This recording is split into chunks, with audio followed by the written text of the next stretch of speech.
pemberkatan pernikahan kedua saudara kita, Roman dan saudari Dina, boleh berjalan dengan baik. Dan kita rasakan dalam acara yang sederhana itu, tapi kita rasakan hikmat dari Tuhan, kita rasakan penyertaan Tuhan.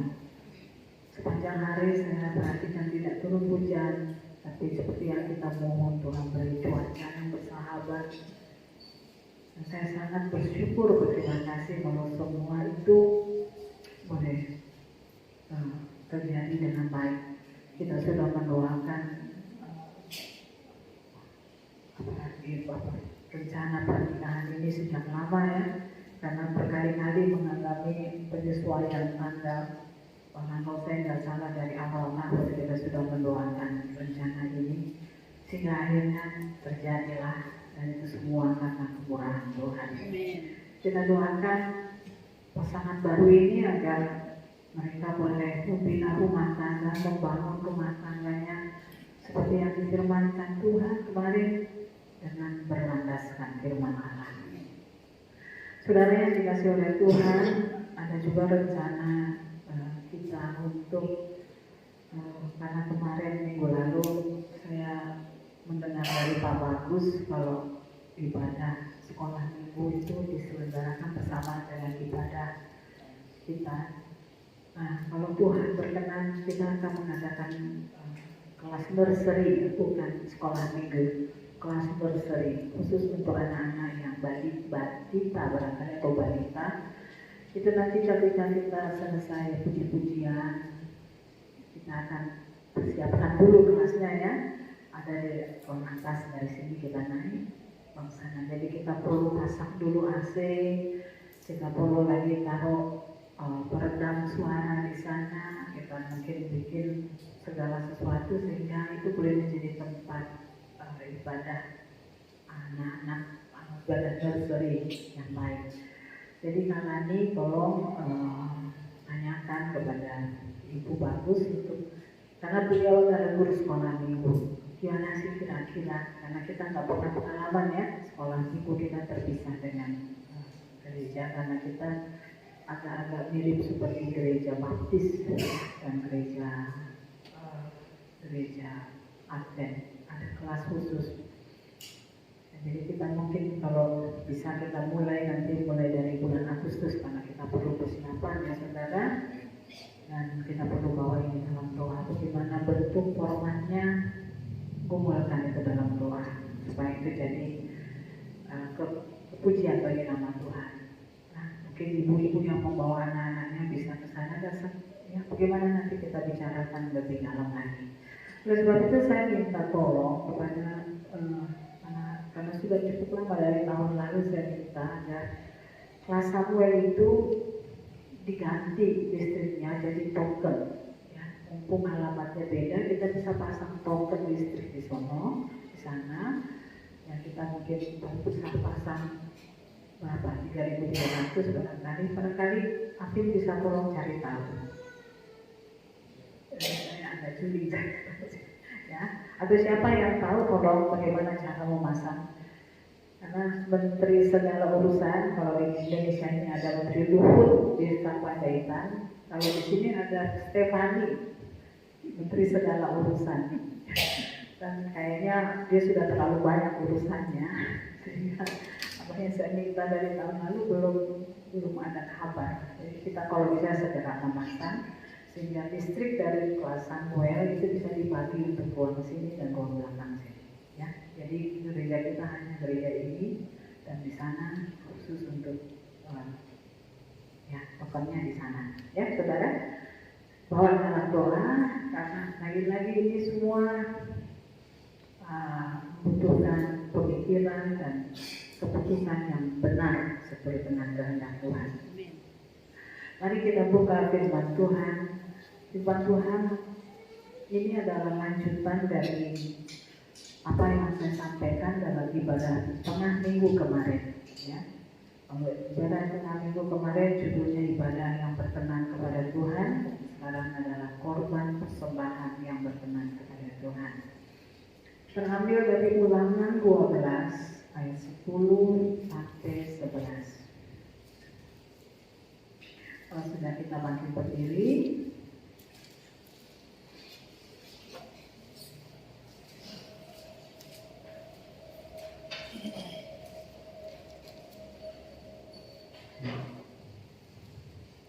Ulangan 12 ayat 10 sampai 11. Kita membaca bersama saja ya, karena hanya 2 ayat.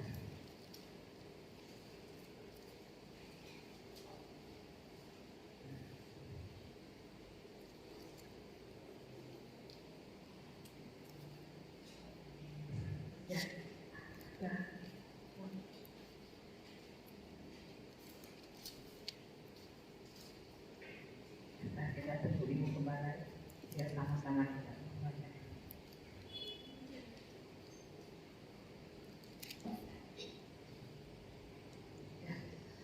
Demikianlah firman Tuhan, 2:3. Tetapi apabila nanti sudah kamu seberangi sungai Yordan dan kamu diam di negeri yang diberikan Tuhan Allahmu kepadamu untuk dimiliki, dan apabila Ia mengaruniakan kepadamu keamanan dari segala musuhmu di sekelilingmu, dan kamu diam dengan tenteram, maka ke tempat yang dipilih Tuhan Allahmu untuk membuat namanya diam di sana, haruslah kamu bawa semuanya yang diperintahkan kepadamu, yakni korban bakaran dan korban sembelihan, persembahan persepuluhanmu dan persembahan khususmu, dan segala korban nasarmu yang terpilih yang kamu nasarkan kepada Tuhan. Amin. Silakan duduk saudara. Saudara yang dikasihi oleh Tuhan, pada pengajaran yang lalu kita belajar bahwa bangsa Israel dipanggil keluar dari Mesir setelah Tuhan mendengar segala keluh kesah dan penderitaan mereka. Dan Tuhan berbelas kasihan, dan Tuhan mengutus Musa dan Harun untuk berbicara kepada Fir'aun untuk membiarkan bangsa itu keluar dari Mesir. Tuhan telah menunjukkan kepada nenek moyang mereka, kakek moyang mereka Abraham, tempat yang Tuhan janjikan, yaitu tanah perjanjian. Dan Tuhan menyuruh Musa untuk berkata kepada Fir'aun bahwa Fir'aun harus membiarkan bangsa itu keluar dari Mesir agar bangsa itu boleh beribadah kepada Tuhan. Dan kita pada pengajaran yang lalu melihat bagaimana kerasnya hati Raja Fir'aun sehingga bertubi-tubi Tuhan menurunkan tulah. Fir'aun adalah gambaran dari antikris, ya, yang akan senantiasa menghambat, yang akan senantiasa merusak, yang akan senantiasa menggagalkan anak-anak Tuhan untuk beribadah kepada Tuhan. Tetapi kita tahu sebagaimana yang Tuhan telah lakukan kepada bangsa Israel, bahwa apa yang dikehendakinya pasti terjadi. Demikianlah Tuhan menghendaki kepada kita yang telah Tuhan panggil dari kegelapan, yaitu kerajaan maut dosa. Tuhan panggil kita kepada terangnya yang ajaib. Untuk apa? Untuk beribadah, menjadi kaum imamat yang rajani. Kata imamat yang rajani itu identik dengan ibadah kepada Tuhan. Kaum yang senantiasa memuji dan menyembah kepada Tuhan. Saudara yang dikasihi oleh Tuhan Yesus, bahkan Tuhan sudah membuat satu rancangan yang indah. Selama dalam perjalanan di gurun pasir, Tuhan memerintahkan kepada Musa untuk membangun kemah pertemuan yang disebut dengan tabernakel. Sebelum bangsa itu keluar dari Mesir, bangsa itu diperintahkan Tuhan untuk berbicara kepada orang-orang Mesir agar mereka memberikan kepada orang-orang Israel segala barang-barang berharga yang terbuat dari emas dan perak, yang semuanya ini adalah persiapan untuk membangun kemah pertemuan, yaitu tabernakel. Saudara yang dikasihi oleh Tuhan, jika Tuhan hendak membangun gerejanya, jika Tuhan hendak mendorong anak-anak Tuhan berkumpul berkumpul beribadah di dalam satu pertemuan ibadah, Tuhan telah mempersiapkan segala sesuatunya. Sehingga yang dibutuhkan oleh anak-anak Tuhan adalah ketaatan dan kesetiaan untuk beribadah. Gereja yang menjadi kumpulan anak-anak Tuhan berkumpul bersatu beribadah, di sanalah Tuhan akan hadir. Karena memang panggilan Tuhan untuk kita keluar untuk beribadah kepada Tuhan adalah hanya memiliki satu tujuan, ada satu kehendak Allah, yaitu agar Tuhan boleh senantiasa beserta dengan umatnya. Kata tabernakel itu adalah Tuhan yang ada di tengah-tengah umatnya, Tuhan yang bersama dengan umatnya. Dalam perjanjian baru juga disebut sebagai Immanuel, Allah yang beserta dengan umatnya. Itulah ibadah yang Tuhan kehendaki. Ibadah di mana umat Tuhan dan Allah dan Tuhan boleh bersatu. Saudara yang dikasihi oleh Tuhan, hal ini sudah Tuhan lakukan jauh sebelumnya ketika Tuhan menempatkan manusia di Taman Eden.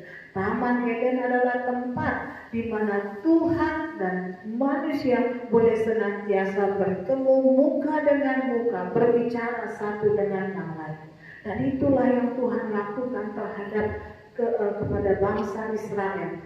Saudara yang dikasihi oleh Tuhan, Tuhan meletakkan dan menyuruh Musa untuk membangun tabernakel itu berada di tengah-tengah suku-suku Israel, ke atas 3 suku ini begitu, sehingga bentuknya seperti salib, seperti itu.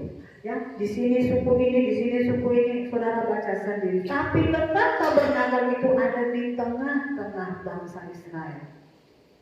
Ini adalah tanda cinta Tuhan, kerinduan Tuhan kepada tiap umat pilihannya, yaitu agar seluruh anak-anak Tuhan boleh ada bersama dengan Tuhan. Seperti yang dikatakan oleh Tuhan Yesus, di rumah Bapakku banyak tempat. Aku pergi untuk mempersiapkan tempat bagimu. Dan jikalau itu sudah selesai, aku akan kembali dan membawa kamu ke sana, supaya di mana aku ada, di situ kamu pun berada. Itu hati Tuhan, saudara. Itu kerinduan Tuhan untuk selalu bersama-sama dengan umatnya. Tuhan tahu di mana engkau ada. Tuhan tahu saat engkau berbaring, saat engkau berdiri, saat engkau bekerja, saat engkau beristirahat. Kenapa? Karena Tuhan sangat mengasihi kita. Tuhan sangat mengasihi umatnya dan Dia tidak mau jauh dari Tuhan. Ingat saudara, jika saudara mengalami persoalan, mengalami masalah karena saudara jauh dari Tuhan, itu bukan karena Tuhan meninggalkan dan tidak mau bersama dengan saudara, tetapi karena saudara memilih jalan sendiri untuk menyimpang, untuk menjauh dari Tuhan. Bangsa Israel dipanggil Tuhan untuk menjadi kaum, umat, bangsa yang senantiasa beribadah. Jadi ibadah itu, saudara yang dikasihi oleh Tuhan, adalah ungkapan kasih Tuhan ungkapan kasih Tuhan kepada kita, dan di sisi kita ibadah itu adalah ungkapan kasih kita kepada Allah. Saudara tidak beribadah kalau hati saudara tidak merindukan Tuhan. Saudara tidak beribadah kalau hati saudara tidak tertuju kepada Tuhan. Saudara tidak beribadah kalau saudara tidak mengasihi Tuhan. Saudara tidak beribadah kalau saudara tidak sungguh-sungguh mengenal Tuhan. Karena ibadah itu adalah hubungan yang karib, bergaul karib dengan Tuhan. Seperti yang dilakukan oleh Nuh, seperti yang dilakukan oleh Abraham, seperti yang dilakukan oleh Ayub, orang-orang yang saleh dan bergaul karib dengan Tuhan. Saudara yang dikasihi oleh Tuhan, ketika bangsa ini sampai ke tanah perjanjian dan dipimpin oleh Raja Daud, ada kerinduan Raja Daud untuk membangun rumah Tuhan yang indah. Tidak mau dia tinggal, tidak beli, dia merasa tidak layak, hanya kemah sementara dia tinggal di kerajaan. Tapi Tuhan katakan, bukan kamu yang membangun, tetapi anakmu Salomo. dan Musa dan Daud ya, menyiapkan itu supaya nanti bisa dibuat untuk membangun bait suci.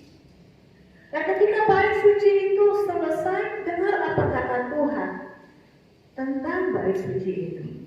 Di dalam 2 Tawarik 7 ayat 15 dan 16 dikatakan, 2 Tawarik 7 ayat 15 sampai 16 demikian firman Tuhan, sekarang mataku terbuka dan telingaku menaruh perhatian kepada doa dari tempat ini.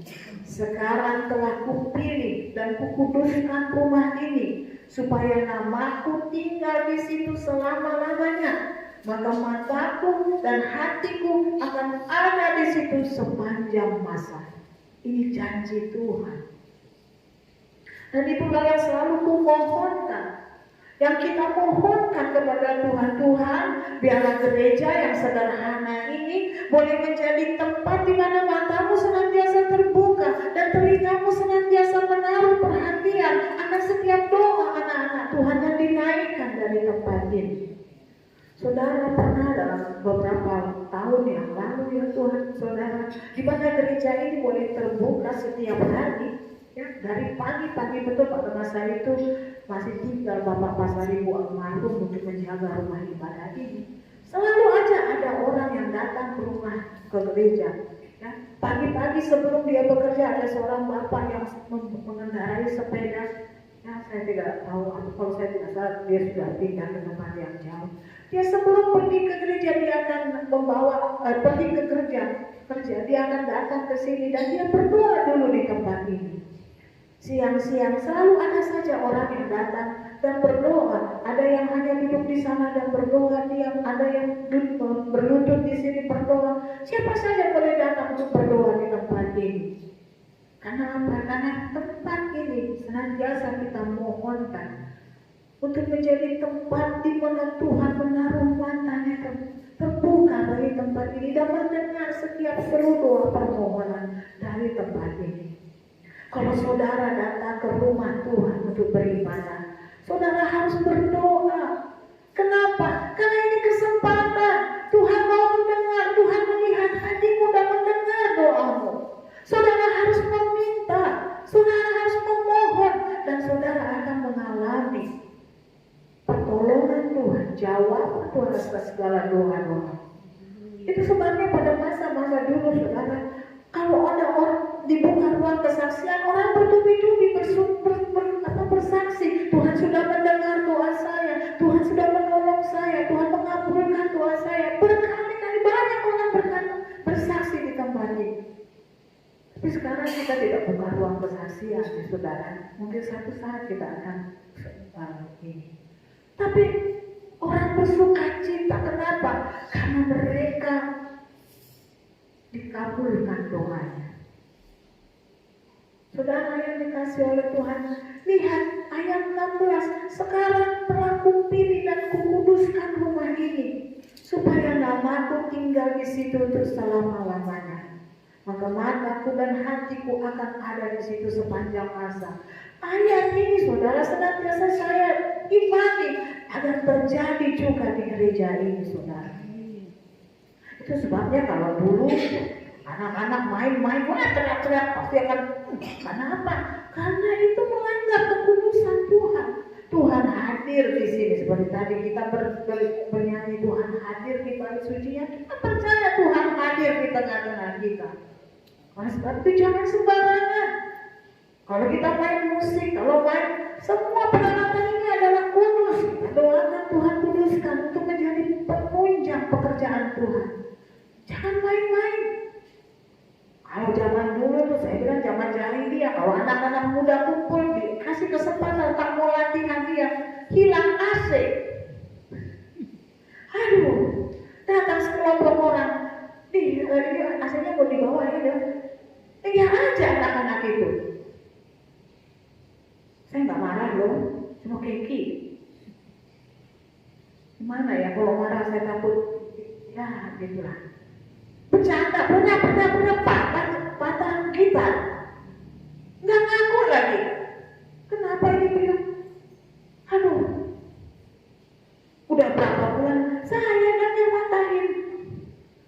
saya suka, saya suruh ganti. Nah, bagaimana anak masih? Tapi mainnya tuh rasa nggak menghormati. Sekarang anak-anak saya di sini sudah berubah, baik-baik semua. Bahkan tidak sedikit yang berkorban. Beli gini untuk peralatan. Ya paling semangat itu hero. Gitar yang baru mesti dibawa. Ada 2 gitarnya tuh, yang merah kemana? Kenapa kau tidak pakai lagi? Ada lagi semua. Mesti buat.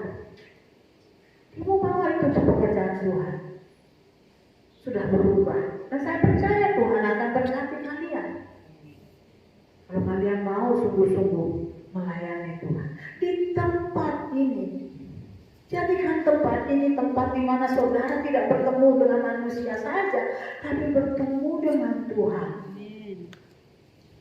Tuhan akan menyatakan dan saudara akan berpengalaman bahwa saya beribadah di tempat ini, saya merasakan Tuhan menuntun saya, membimbing saya.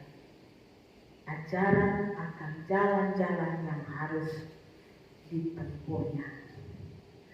Dan ini juga perintah Tuhan, saudara, seperti di dalam Ulangan 12 itu, supaya di tempat di mana aku tetapkan, supaya ke tempat yang dipilih Tuhan Allahmu untuk membuat namanya diam di situ, perhatikan, haruslah kamu membawa korban bakaran, korban sembelihan, persembahan persepuluhan, dan persembahan khususmu, dan segala korban nasarmu yang terpilih yang telah kamu nasarkan kepada Tuhan.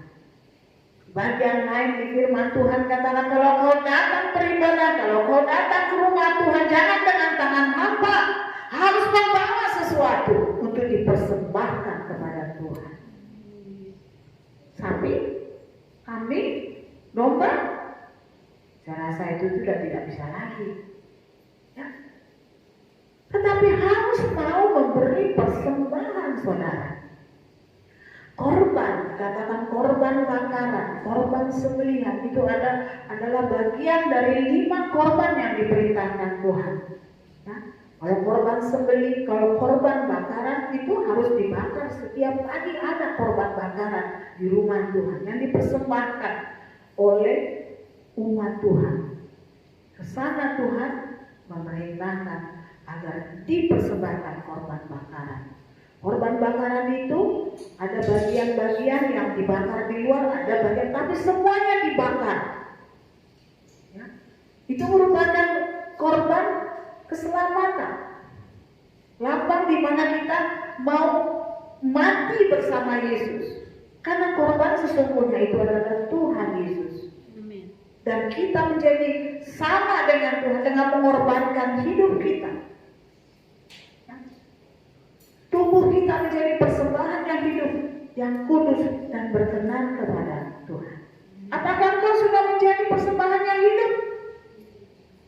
Apakah engkau menjadi persembahan yang kudus?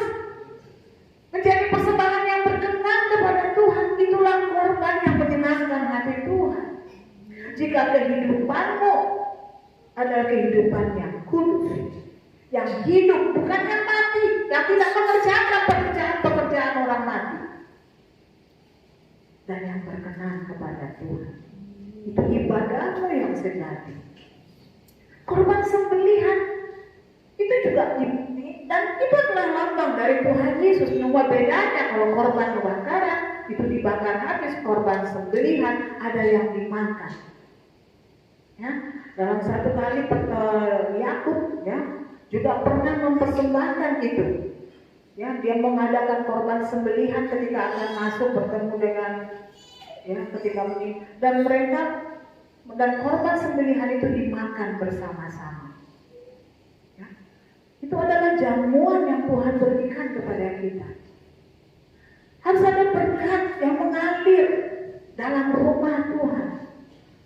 Kemarin saya bilang sama Mama Mika, itu nanti kalian wanita tolong ya, mulai hari ini kalian yang berpentingan untuk menyiapkan konsumsi. Terus dia protes, emang kau harus makan juga? Makan, gimana sih orang siang? Kok makan terus? Saya bilang gereja kita memang gereja makan-makan. Kenapa rupanya? Karena Tuhan Yesus juga melayani makan-makan, saudara. Dia pergi makan di rumah ahli Taurat, dia pergi makan bersama pemungut cukai, dia pergi makan dengan ribuan orang yang kelaparan, 5.000 orang, 4.000 orang. Ketika dia sudah bangkit, dia kasih makan murid-muridnya dengan membakar ikan. Ketika muridnya tidak bisa mendapatkan 1 ekor pun. Memang pelayanan Tuhan itu penuh dengan makan-makan. Di dalam perjanjian baru, di dalam gereja Tuhan yang mula-mula tidak berhenti-hentinya mereka saling berbagi makanan. Mari kita biasakan. Saya senang sekali di gereja ini, ya. Ada ibu-ibu yang terbeban membawa kopi, membawa gula, membawa teh. Ya. Ada orang-orang yang tidak pernah tidak pernah takut untuk mengorbankan itu. Tidak ada katakan walaupun cuma. Itu berarti saudara minum kopi nggak pakai gula, rasanya apa? Rasanya ya kayak kopi. Ada yang mengingat itu. Dulu pada zaman kakek saya, setiap kali dikatakan minggu depan kita akan ada perjamuan cinta, gereja cuma menyediakan beras, nasi. Yang lain ada yang bawa ini, sedikit-sedikit, saudara. Sedikit-sedikit. Ada yang cuma bawa satu ini, rantang, satu ranteng, bukan rantang 3 tuh, dia cuma satu rantang. Ada yang satu panci. Semua membawa dan semua makan bersama. Dan semua cukup, semua bergembira. Saudara, ketika satu kali waktu saya masih aktif ya di pemuda, ya, saya pergi untuk rapat di Solo, saya nginap di rumahnya Bapak Pendeta Michael waktu itu. Nah, ketika saya sampai di rumahnya ya, saya ngobrol-ngobrol, udah menjelang sore ya. Datanglah itu jemaat satu demi satu. Mereka ngapain? Ya mereka lihatin makanan hamba-hamba Tuhan. Saya bilang, kok hebat banget ini jemaat. Dengan sukacita mereka memberitahu. Kok mereka tahu? Kami sudah umumkan di gereja bahwa besok di rumah kami ada hamba-hamba Tuhan nginep. Dan mereka dengan sukacita membawa itu. Makanan yang mereka bisa sampaikan. Memang Tuhan menghendaki seperti itu, saudara. Korban-korban seperti itu menyenangkan hati Tuhan, yang diberikan dengan sukacita. Juga persembahan persepuluhan. Banyak hamba Tuhan yang anak-anak Tuhan mengatakan, hamba-hamba Tuhan, gereja-gereja Tuhan bahkan sudah berani mengatakan persepuluhan itu sesat, tidak sesuai dengan kebenaran firman Tuhan. Itu adalah nafsu dari hamba-hamba Tuhan. Saya males ngomong seperti itu. Kenapa? Karena persepuluhan disuruh Tuhan untuk Tuhan yang makan. Ada yang berdebat, kalau gitu gimana, kan zaman dulu sapi. Saya juga nggak jawab kan. Kalau yang begitu kan kita nggak usah berdebat ya. Ngapain? Cari-cari masalah aja. Sekarang mula. Waktu masa pandemi mula-mula ya, memang saya melihat banyak hamba Tuhan gelisah sehingga khotbahnya dari minggu ke minggu hanya bicara tentang persembahan. Dan mereka mengiming-imingi nanti pintu surga terbuka. Terus di layar kacanya akan ada banyak sekali rekening dari Mandiri, BCA, BNI, BRI, GoPay, ShopeePay, OVO, banyak sekali. Ya, saya punya teman dulu gereja hamba Tuhan di Gebis. Nah, kemudian dia pindah ke Batam, dia jadi hamba Tuhan dari gereja yang bukan Gebis. Kebetulan nih ketemu, berkabar saya nonton. Perpuluhan lagi ya, bosan saya. Tapi saya bersyukur kepada Tuhan. Gak ada satupun hamba Tuhan dari Gebis yang saya ikuti berbicara soal itu. Semua Gebis itu selama pandemi itu bicara tentang berharap, setia, tetap teguh, iman, percaya. Itu yang disuarakan. Gak ada tuh yang istilahnya nubuat-nubuat seperti gereja besar. Saya nubuatkan nanti pasca pandemi COVID berlalu, hari COVID pergi. Nah, akhirnya jadi bahan ketawaan. Puji Tuhan, Tuhan sudah pimpin seluruh Gebis di seluruh Indonesia untuk berhati-hati, memperhatikan benar firman Allah sehingga ajaran yang mereka sampaikan lewat ibadah-ibadah online itu gak ada yang seperti terlihat orang malu. Tetapi persepuluhan, saudara, adalah perintah Tuhan. Nantilah kalau misalnya memang ada kelas khusus, diajarkanlah itu tentang korban-korban itu, tentang persembahan persepuluhan, persembahan nasar, persembahan sukarela. Ya, saudara. Kalau ada nanti misalnya seperti ini kayak kemarin, saya senang sekali saudara ketika saudara Oman menyerahkan anaknya untuk kepada Tuhan. Nah saudara, saya bersuka cita karena di situ ada adat yang baik, ada kasih yang baik, menyelipkan sedikit ya. Makanya saya bercandain pakai apa namanya itu, gendongan, ya, biar kelihatan kayak orang kampung orang Batak di kampung gitu. Saya senang sekali lihat itu. Dan semua boleh meletakkannya. Itu juga persembahan, syukur. Korban sendiri saudara, dalam pengertian perjanjian lama, kalau saya lupa namanya. Salah satu artinya adalah datang mendekat kepada Tuhan. Itulah korban. Dan harus kita setia melakukan itu. Karena apa? Karena korban yang sempurna itu sudah kita terima. Dialah Yesus. Dia sudah menunjukkan, aku telah menjadi korban yang sempurna. Tidak perlu berkali-kali.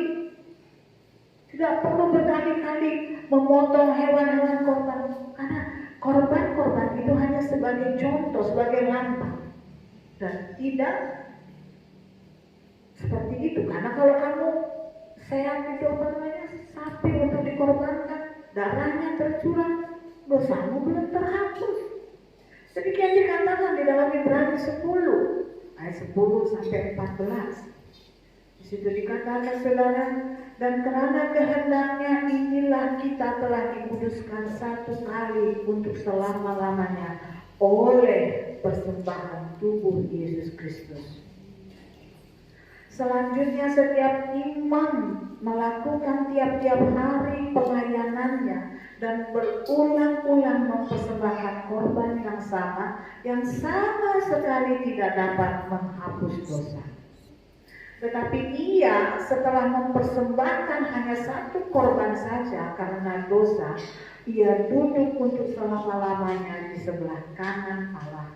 Dan sekarang ia hanya menantikan saatnya di mana musuh-musuhnya akan dijadikan tumpuan kakinya. Sebab oleh satu korban saja ia telah menyempurnakan untuk selama-lamanya mereka, yaitu kita yang ia kuduskan. Haleluya. Kita sudah menerima ini saudara. Kita sudah menerima penebusan korban yang sempurna dari kematian Tuhan Yesus. Dan itu sebabnya mengapa pertemuan anak-anak Tuhan harus penuh dengan korban dan persembahan.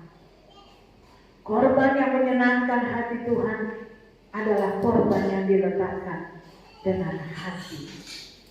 Dalam Hosea 6 ayat 6 berkata, sebab aku menyukai kasih setia dan bukan korban sembelihan, dan menyukai pengenalan akan Allah lebih daripada korban-korban bakaran. Inilah yang menyenangkan hati Tuhan, bahwa setiap kali kita meletakkan persembahan, kita harus ingat bahwa Dia telah menjadi korban yang sempurna bagi kita. Dan oleh sebab itu ketika kita meletakkannya, kita juga harus mengingat bahwa Tuhan menyukai kasih dan setia kita kepada Tuhan. Tuhan menyukai dan Tuhan menghendaki agar setiap anak-anaknya, setiap umat Tuhan boleh mengenal akan Allah. Kalau saudara berdoa dan Tuhan jawab, saudara tidak akan mau lagi menyangkal Tuhan tidak ada. Tidak, saudara. Ketika saya menjalani operasi yang kedua kali, ya, saya merasakan betul ini tangan Tuhan yang bekerja menolong saya. Orang menjadi heran, bahkan dokter dan suster menjadi ketawa melihat saya. Ketika saya setelah operasi saya jalan, saya sudah tidak merasakan apa-apa lagi. Saya tidak mengalami capek, semua hasilnya bagus. Saya sudah takut ketika ini mau dimasukin apa ini namanya tuh selang untuk nyetrum itu kan dari sini dan dari pangkal paha. Sakitnya luar biasa. Tapi setiap kali proses itu terjadi saya berseru, Tuhan tanganmu menyertai, pegang tangan dokter ini. Hanya 5 menit. Operasi yang pertama saudara, kepala saya sampai diginiin. Ini orang asal banget dokternya. Terus dia bilang, "Meten Bu, meten." Sampai sekuat tenaga. Ya Tuhan, begini amat nih operasi. Gak dapet pula, udah ditusuk-tusuk luka di mana. Udah ada berdarah gitu, cuma dapat di sini. Udah gitu, cari titiknya susah banget. Betapa-betapa di stroke, berasa. Ya ini orang main-main apa disodok-sodokin aja jantung saya. Alamin Tuhan, saudara, pendarahan. Ibu saya baru tahu setiap hari hampir 1 liter disedot dari jantung saya. Saudara, bukannya sekali saya melihat itu roh kematian mau menjemput saya. Hampir 1 bulan saya dirawat di ICU jantung di rumah sakit. Tuhan meloloskan saya, Tuhan menyertai saya. Ya, saya menjadi pasien yang paling gak usah diurusin. Kenapa? Karena Tuhan yang mengurus saya. Tapi operasi saya yang kedua, saya benar-benar merasakan. Dan kalau saudara nanti akan menjumpai saya berapa tahun lagi, saya tidak mengaku Tuhan, lempar aja saya dengan batu. Kenapa? Karena saya sudah merasakan Tuhan hadir dalam hidup saya. Kuat dong, benar tidak? Tuhan nyata. Terus saya pergi ke ada Tuhan tuh, lempar aja Bapak.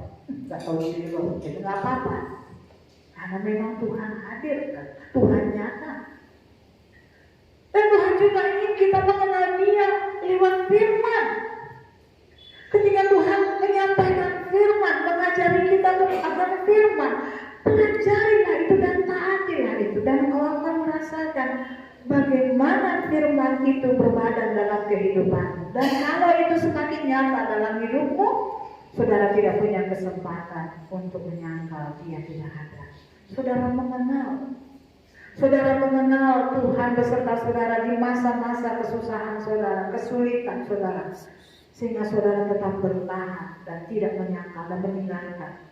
Daganganmu mungkin mengalami kesulitan, usahamu mengalami masalah, pekerjaanmu beresiko akan dipecat di masa sulit sekarang. Tetapi karena kau mengenal Tuhan, karena engkau mencintai Tuhan, karena engkau mengasihi Tuhan, maka saudara akan bertahan untuk melewati masa-masa sukar. Karena saudara tahu, saudara tidak sendirian. Saudara yang dikasih oleh Tuhan, korban yang Tuhan sukai, persembahan yang Tuhan sukai, haruslah persembahan yang disertai dengan iman, saudara yang dikasih oleh Tuhan. Seperti yang tertulis di dalam Ibrani 11 ayat 4. Ya, karena iman Habel telah mempersembahkan kepada Allah korban yang lebih baik daripada korban Kain. Dengan jalan itu ia memperoleh kesaksian kepadanya bahwa ia benar, Karena Allah berkenan akan persembahannya itu, dan karena iman ia masih berbicara sesudah ia mati. Persembahan yang kita kerjakan, kita berikan kepada Tuhan haruslah merupakan tanda iman kita. Itu sebabnya kita akan mempersembahkan yang terbaik. Jika engkau bertugas sebagai pemimpin puji-pujian, jika engkau bertugas sebagai pemain musik, sebagai singer, apapun yang akan kau kerjakan untuk kau persembahkan kepada Tuhan, lakukan itu dengan memberikan yang terbaik. Tidak dengan asal-asalan, tidak dengan improvisasi mau main sendiri. Tidak. Saya senang sekali ya saudara, walaupun anak-anak muda ini tinggalnya berjauhan, ada yang kerjanya kerja di mana sih? Muara Karang. Di sana ada bakmi enak. Ya, di Muara Karang ada yang kerja di mana-mana. Tapi mereka masih punya waktu untuk bersepakat berlatih puji-pujian. Permainan mereka belum sehebat gereja-gereja lain, tapi bolehlah kita boleh merasakan ada kuasa Allah mengalir dalam persembahan mereka. Pemimpin pujian, usaha berikan yang terbaik. Apapun yang kau kerjakan, Tuhan berikan yang terbaik karena iman. Kita adalah orang yang memiliki iman. Kita tidak ragu untuk mempersembahkan segala sesuatu untuk Tuhan. Kita lihat lagi saudara di dalam Ayub. Ada juga ini Ayub. Tentang korban persembahan Ayub. Ayub 1 ayat 1 sampai 5. Ada seorang laki-laki di tanah Uz bernama Ayub. Orang itu saleh dan jujur, yang takut akan Allah dan menjauhi kejahatan. Ia mendapat 7 anak laki-laki dan 3 anak perempuan. Ia memiliki 7.000 ekor kambing domba, 3.000 ekor unta, 500 pasang lembu, 500 keledai betina, dan budak-budak dalam jumlah yang sangat besar, sehingga orang itu adalah yang terkaya dari semua orang di sebelah timur. Anak-anaknya laki-laki biasa mengadakan pesta di rumah mereka masing-masing menurut giliran, dan ketiga saudara perempuan mereka diundang untuk makan dan minum bersama-sama mereka. Perhatikan ini, setiap kali apabila hari-hari pesta telah berlalu, Ayub memanggil mereka dan menguduskan mereka. Keesokan harinya, pagi-pagi bangunlah Ayub, lalu mempersembahkan korban bakaran sebanyak jumlah mereka sekalian, sebab pikirnya mungkin anak-anakku sudah berbuat dosa dan telah mengutuki Allah dalam hati. Demikianlah dilakukan Ayub senantiasa. Ayub adalah seorang yang saleh, jujur dan takut akan Tuhan. Dia menjauhi kejahatan. Oleh sebab itu dikatakan Ayub adalah seorang yang bergaul karib dengan Tuhan. Hatinya senantiasa melekat kepada Tuhan dan dia hidup takut akan Tuhan dan menjauhi kejahatan. Bahkan ketika anak-anaknya saudara berpesta setiap kali, Ayub khawatir anak-anaknya melakukan dosa.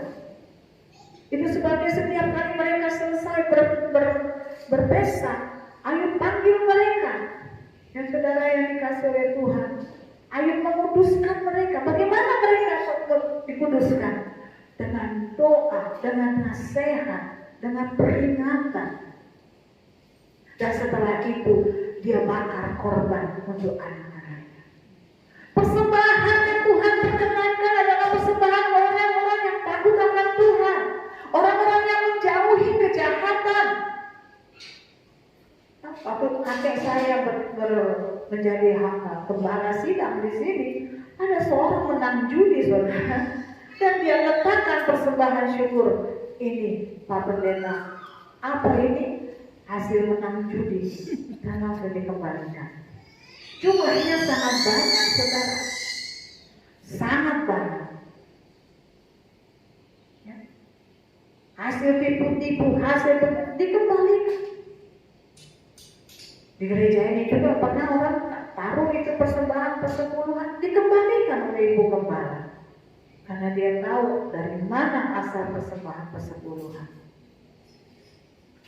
Saudara, jika saudara mau mempersembahkan korban persembahan yang berkenan kepada Tuhan, maka yang terutama, yang terpenting bagi di hadapan Tuhan adalah hidup saleh. Hidup takut akan Tuhan, hidup menjauhi kejahatan. Maka segala korban-korbanmu itu berasal dari berkat-berkat Tuhan. Bukan dari jalan pikiran, dari hawa nafsu, ambisi kita untuk mendapat kekayaan. Itulah korban, kesanalah engkau letakkan korbanmu, karena engkau hidup seperti apa yang Tuhan kehendaki. Saudara yang dikasih oleh Tuhan Yesus Kristus, Abraham juga pernah dicobai oleh Tuhan. Tuhan meminta Ishak sebagai korban bakaran, korban persembahan kepada Tuhan. Satu hal yang sangat sulit dia berikan, karena dia sudah menanti datangnya Ishak bertahun-tahun. Ketika Tuhan mengabulkan, anak itu tumbuh, kita 12 tahun kok harus dipersembahkan. Karena Tuhan ingin melihat, saudara yang dikasih oleh Tuhan, siapa yang menjadi Tuhan dari Abraham, Ishak, atau Allah? Dan dia boleh memberikan Ishak, dan Tuhan memberkati. Tuhan ganti dengan domba. Demikian beratnya persembahan yang diserahkan oleh banyak hamba-hamba Tuhan, tokoh-tokoh Alkitab yang kita bisa baca, yang kalau itu kita alami belum tentu kita bisa. Tetapi kita mau belajar bahwa untuk memberikan korban persembahan, kita harus pertama memberikan yang terbaik untuk Tuhan, jangan asal-asalan. Yang kedua, kita harus berikan seluruh ketika kita meletakkan kehidupan kita lah yang kita mau persembahkan. Kehidupan, yang persembahan tubuh kita yang hidup, yang kudus dan berkenan kepada Tuhan. Kehidupan kita yang saleh, yang taat kepada Tuhan, yang takut akan Tuhan, dan senantiasa menjauhi kejahatan. Sekarang pertanyaannya, bagaimana dalam perjanjian baru? Apakah kita masih meletakkan korban persembahan? Jawabnya tentu saja. Karena apa? Karena itu adalah perintah Tuhan. Tuhan menunjukkan beberapa kali di dalam perjanjian baru, Tuhan Yesus setiap kali dia datang, dia membayar bea bait suci. Satu kali dia, kau bayar enggak? Katanya. Itu sebab pergi kau ke sungai mancing. Nanti yang ikan yang kau tangkap, buka mulutnya, ada duit di situ. Nah, ada duit, belum pernah baca ya, baca nanti ya. Nah, itu berikan kepada pembangunan bait suci, pajaknya. Berikan. Tuhan lakukan itu dengan setia. Tuhan kerjakan. Tidak ada ragu. Demikian juga ketika saudara sering baca ini persembahan seorang janda yang hanya 2 peser atau 1 duit. Di situ dikatakan Tuhan mengamat-amati. Kira-kira Tuhan mengamat-amati saudara nggak ketika saudara meletakkan persembahan? Tuhan melihat nggak apa yang dilihat? Jumlah? Tidak. Tuhan ingin seluruh hidup dipersembahkan seperti janda yang miskin itu. Secara rupiah, secara duit sedikit, tapi dia letakkan seluruh hidupnya ke dalam tangan Tuhan. Ini suka keliru nih ayat ini. Kan Tuhan tidak melihat berapa jumlahnya. Tuhan lihat hati. Dari zaman kenaikan Tuhan Yesus sampai Tuhan Maranatha, persembahannya 1.000 perak terus. Ya, saya mau nggak apa-apa deh yang bodo amat lah Tuhan. Ya, tapi tidak di sini saudara. Ya, di sini sudah saya lihat anak-anak Tuhan malu kalau kasih. Bahkan anak sekolah minggu pun saya lihat sepertinya sudah malu kalau cuma ngasih 2.000. Ya. Padahal keadaan sulit. Zaman dulu ada saudara, setiap kali ada persembahan ya, dia keluar, dia berikan persembahannya di WC, dia pergi tarik ke WC. Terus saya kasih tahu sama, saya berkasihan sama orang seperti itu. Karena dia takut ketika disorongkan banyak persembahan. Aduh Tuhan berkatilah kepadanya. Ya. Apakah benar dia tidak punya uang? Ya. Kalau zaman dulu mah, kalau doa sapatnik seperti itu, juga pada belakang itu anak-anak muda. Saya mau sampai marah, kamu berdoa sama Dewa WC ya? Ada kan Dewa WC kalau di dunia persilatan? Dewa dapur ada, nah pergi dah sudah, bangun, dasar orang sesat. Sekarang sudah tidak ada lagi. Puji Tuhan. Jumlah kita memang tidak banyak, tapi tidak ada lagi yang menghadap kepada Dewa WC kita beriman. Gak ada Dewa WC di sini, enak aja. Nah, ya. Jangan keliru saudara, ketika persembahan itu diletakkan oleh janda itu, dia meletakkan seluruh hidupnya. Itulah yang Tuhan Yesus katakan. Tuhan Yesus memang tidak melihat jumlah. Tidak. Tuhan Yesus tidak akan bertambah kaya dengan persembahan saudara. Saudara persembahkan 1 lemari ke uang emas milik, itu tidak pernah bertambah kaya. Ya saudara. Tetapi saudara, kita boleh belajar dari cara hidup gereja mula-mula. Seluruh jemaat hatinya Tuhan ubah menjadi orang-orang yang senantiasa menyokong pekerjaan Tuhan. Pekerjaan rasul-rasul, hamba-hamba Tuhan, gereja Tuhan. Dengan apa? Dengan memberi harta mereka. Tidak sedikit dari mereka yang tidak ragu untuk menjual hartanya dan membaginya kepada orang-orang yang memerlukan sesuai dengan kebutuhan. Itu dikatakan Alkitab. Tidak ragu. Ya mereka kan orang kaya. Kalau saya orang kaya, saya juga mau ngasih. Saya ngasih banyak. Saudara masih ingat kan cerita saya tentang tukang somai dekat rumah saya? Saya ceritain kan. Saya selalu suka kalau saya melihat tukang somai itu. Satu kali ada ibu-ibu bawa anaknya pulang dari puskesmas, kebetulan saya lagi beli somainya, yang kata si jual tidak enak. Tapi itulah satu-satunya tukang somai di komplek saya Tuhan. Ya, anak itu lewat, "Mak, somai." Gak ada duitnya. Somai Mak. Mau terlihat dari anak kecil ngomong. Akhirnya diminta kasih 2.000 ya Bang. Saya perhatikan dikasih 1 porsi yang seharga 7.000. Dikasih lebih. Terus anaknya kurang ajar disebut abangnya di rumah. Si itu nggak dikasih Mak, nanti marah. Lu pengen dijemput cuma itu. Ingatnya lagi mesti kasih. Ya ampun, saya lihat tukang somainya itu dia langsung ambil, potong-potongnya somai itu ditaruh di depan, nih kasih kakak kamu. Saya bilang nggak ada ukurannya orang untuk memberi itu harus kaya saudara. Orang yang sederhana, orang yang kekurangan juga bisa memberi. Amin. Kenapa dari tadi nggak ada amin? Saudara, saya khawatir ini kepelitan ada. Tetanggamu lapar, berikan.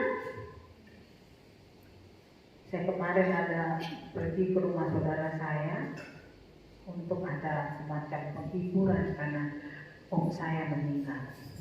Sesampainya saya di sana tidak jadi itu acara karena sepupu saya terkena COVID.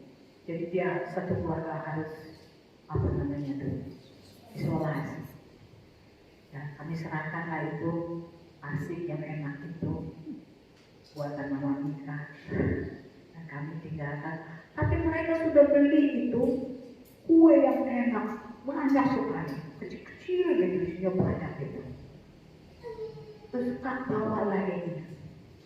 Apa saya sebanyak ini udah saya nggak boleh makan beginian? Gimana? Bahwa itu untuk orang gereja. Tapi saya pikir-pikir orang gereja kan udah ada makan. Tapi saya bilang sama Cici, bagi ke tetangga. Kebetulan ada tukang sampah, tukang sampah bagi dulu. Terus ada orang yang selalu membantu, itu namanya Mang Kojo. Kalau ada ledak bocor, kita tinggal panggil dia, Mang Kojo tolong dong. Nah, tetangga kami itu ada pembantunya, anaknya 2. Saya selalu pakai upin-ipin anaknya. Ya. Kita bagi, terus ada tetangga kita, orang-orang yang karyawan tukang gas dan tetangganya yang tukang jaga rumah kosong, kita bagi. Dan mereka, kita dikasih peluru, puji Tuhan, kita berbagi. Sengaja saya bagi sebanyak-banyaknya supaya jangan banyak-banyak di rumah. Itu menggoda saudara. Saya tidak boleh makan, akhirnya cicing lagi, ulah-ulah ya. Dapat beri ke tetangga. Demikian tetangga kami juga selalu bilang begitu sama kami. Mbak Susi, kalau mau ambil cabenya ambil aja di rumahnya cabai, butuh cabai tinggal ngerti. Saya nggak doyan cabai. Dan kemaninya boleh nggak? Ambil. Tetangga saya yang jeruk nipisnya perlu ambil. Begitulah bertetangga, jadi baik. Kalau kita mau memberi dengan sukacita, memberi dengan sukarela, beri perhatian. Nggak tergantung saudara kaya. Orang yang nggak kaya juga banyak yang punya hati suka memberi. Saudara yang dikasih oleh Tuhan, jika engkau memberi dengan hati, tentu Tuhan akan melihat itu. Tuhan menilai hatimu. Ya. Saudara yang dikasih oleh Tuhan, kita meletakkan persembahan bukan supaya Tuhan membalas berkali-kali saja. Ada itu ajaran gereja. Saya bingung tiap kali dia ngajar, berikanlah maka akan diberikan kepada kamu. Berkali lipat dipepetkan melipat keluar, itu aja ayatnya. Berikan maka akan menghasilkan buah. Pernah satu kali anak muda berkata gini, Kak, kalau saya nih kasih ini kan ada bilangnya itu nanti 30 kali, 60 kali, 100 kali gitu ya. Iya. Jadi kalau saya serahkan nih Kak, dibantu persembahan 1 juta, berarti nanti saya dapat minimal 30 juta. Dia nanya gitu saudara. Dia kira saya Yusuf Mansur kali ya. Hah? Saya gitu aja. Gimana menurut kakak? Saya jawab, menurut lo. Saya kalau yang begitu nggak mau jawab saudara. Nah iblis bekerja. Tapi banyak hamba-hamba Tuhan berani berkata seperti itu. Niru Yusuf Mansur. Antum punya motor kasih ya. Apa dari sini? Seolah dapat kaki ya. Mau naik haji gampang, kasih motor. Mereka bisa ngomongnya. Sampai hati, saya belum ngalamin tuh, berkali-kali. Ya, itu cincin lah, langsung kasih ya. Sayang kita, kalau saudara lihat ada gereja itu jangan saudara datang deh ya, itu udah sesat. Sihir ada di situ, kalau saudara. Ada orang berpendapat seperti itu. Kalau kita memberi, pasti Tuhan akan balas. Jangan cari balasannya saudara, karena saudara sudah lebih dahulu menerima. Biarkan Tuhan memberikan seturut dengan apa yang Ia pikirkan tepat untuk kita terima. Biarkan. Dan lagi saudara, ini gak senantiasa menyangkut materi. Ini menyangkut apa yang ada di dalam kita, rohani kita. Damai sejahtera, sukacita, ketentraman. Di mana belinya? Kita dapat itu berlimpah dengan gratis. Banyak orang saudara boleh saja memiliki banyak harta, tapi kalau dalam hatinya tidak ada ketentraman, tidak ada kedamaian, dia akan menjadi orang yang selalu merasa miskin, selalu merasa kurang, mau lagi. Tapi kalau kita ada di dalam Tuhan, kita berkata bahkan sekerat roti kering Jika disertai dengan berkat Tuhan, dengan damai Tuhan, itu jauh lebih berharga daripada sepotong daging. Berkat Tuhan tidak diukur dari berapa banyak yang kau persembahkan secara hitung-hitungan dunia.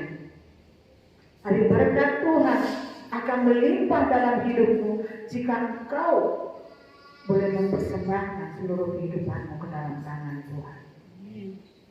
Dalam 2 Korintus 9 ayat 5 sampai 8 dikatakan, sebab itu aku merasa perlu mendorong saudara-saudara itu untuk berangkat mendahului aku, supaya mereka lebih dahulu mengurus pemberian yang telah kamu janjikan sebelumnya, agar nanti tersedia sebagai bukti kemurahan hati kamu dan bukan sebagai pemberian yang dipaksakan. Camkanlah ini, orang yang menabur sedikit akan menuai sedikit juga, dan orang yang menabur banyak akan menuai banyak juga. Hendaklah masing-masing memberikan menurut kerelaan hatinya, jangan dengan sedih hati atau karena paksaan, sebab Allah mengasihi orang yang memberi dengan sukacita. Dan Allah sanggup melimpahkan segala kasih karunia kepada kamu, supaya kamu senantiasa berkecukupan di dalam segala sesuatu, dan malah berkelebihan di dalam berbagai kebajikan. Tidak ada tempat di mana saudara beli ini kebajikan, nggak ada. Kalau ada tempat yang bisa memberikan, kita membeli kebajikan, saya rasa orang yang terkaya di dunia akan bersedia memberikan seluruh uang yang untuk memperoleh itu. Karena itu didapat dari Tuhan dan didapat kepada orang yang senantiasa suka memberi. Saudara, kita sudah membuka pelayanan diakonia. Nah, saya memiliki harapan diakonia ini akan bertambah besar. Sebabnya saya katakan kepada Ibu Yayang, harus setiap bulan saldo yang kita tabung itu bertambah. Banyak yang bisa kita kerjakan dalam pelayanan diakonia. Untuk anak-anak kita di sini saja misalnya. Jangan sampai ada anak-anak kita yang kurang gizi. Jangan sampai ada anak-anak kita yang nggak bisa sekolah. Harus ada yang mau menyokong pekerjaan Tuhan di tempat ini, agar mereka boleh menjadi anak-anak yang berkualitas, bertumbuh di dalam kebaikan. Selain firman Tuhan yang selalu ditaburkan kepada mereka. Ya. Saya ingin juga, saya rindu gereja ini menjadi berkat bagi pembangunan gereja di tempat lain. Satu kali saya di grup hamba-hamba Tuhan, saya melihat ada sebuah gereja di Maluku sana, sangat-sangat sederhana, sangat-sangat reot, dan dikatakan mereka akan membangun. Ya, bukan pendeta ini, saya langsung menghubungi hamba Tuhan yang memposting itu. Bolehkah saya berpartisipasi? Karena hati saya langsung didorong berikan. Tuhan menuntut, tapi seringkali juga ada saya, Tuhan tidak menyuruh saya. Tapi begitu saya selalu minta kepekaan Tuhan kepada siapa aku harus menjadi berkat. Kemana saya transfer uangnya? Dan langsung disampaikan dan hamba Tuhan yang di sana, biar ada lain telepon saya. Kuota lagi, ngapain sih telepon? SMS kan cukup 350. Tapi mereka harus berbicara kepada saya. Ibu Tuhan Yesus memberkati. Ya itu bukan dari saya, Bapak, itu dari Tuhan. Biar menjadi berkat buat saudara-saudara di sana. Untuk ini sangat berarti. Yang saya kirim tidak seberapa, tidak bisa membangun gedung. Paling cuma bisa beri berapa sak semen. Ya. Ada banyak tempat-tempat yang perlu dukungan kita. Ya, hamba-hamba Tuhan yang merintis pekerjaan Tuhan, yang bekerja melayani Tuhan, tetapi dia juga harus menjadi kuli bangunan supaya dia bisa makan. Orang-orang di Jakarta yang berkata, hamba Tuhan berkata, jangan kasih persepuluhanmu karena itu sesat. Itu Pak aneh. Mereka nggak merasa, mereka ya kayak kita ini enak, ada AC, ada apa. Di daerah-daerah sana banyak sekali. Oleh sebab itu kalau saudara mau melayani Tuhan, ya diakonia ini merupakan pelayanan yang paling enak. tinggal beri karena Tuhan sudah memberi. Rumah Tuhan ini, Tuhan tidak membutuhkan duit saudara, tapi rumah Tuhan perintahkan ke sana harus ditaruhkan supaya ada makanan di rumah Tuhan, segala kebutuhannya tercukupi. Gereja ini, mohon maaf kalau saya kedengarannya seperti orang Betawi, gereja ini butuh duit. Tapi berikanlah itu dengan sukacita, dengan dorongan dari Tuhan. Letakkan persembahanmu dengan sukacita. Saya nggak pernah mungkin kamu harus minta kasih berapa, nggak pernah. Dari zaman kakek saya sampai saat ini, saya tidak pernah mendengar berikan segini enggak.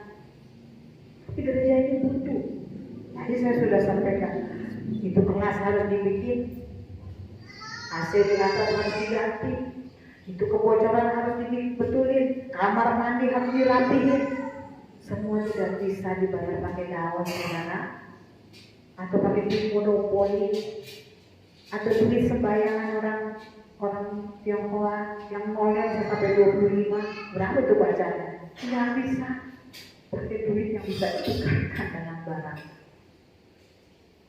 Biarlah Tuhan saja yang berbicara kepada kita semua, sehingga jemaat ini boleh menjadi orang-orang yang bersuka cita membawa korban dan persembahannya.